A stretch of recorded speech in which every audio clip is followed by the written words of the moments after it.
苗圃百福第6課，重新得力，追求聖靈充滿，大有能力。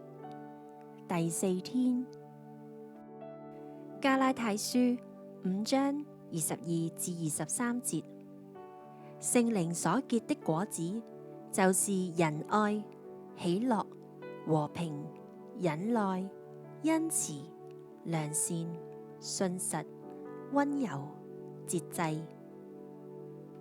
加拉太書5章22至23節，聖靈所結的果子，就是仁愛、喜樂、和平、忍耐、恩慈、良善、信實、溫柔、節制。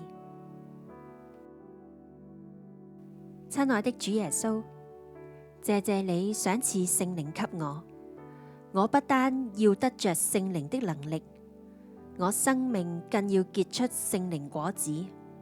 我要有耶穌基督的樣式，求主幫助我勇敢對付自己的生命，讓仁愛、喜樂、和平、忍耐、恩慈、良善、信實、溫柔、節制，這些屬靈果子的性情都能在我身上顯明出來。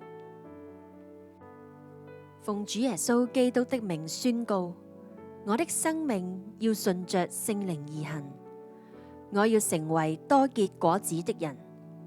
我渴慕我的生命中能結出仁愛、喜樂、和平、忍耐、恩慈、良善、信實、溫柔、節制的果子。阿們。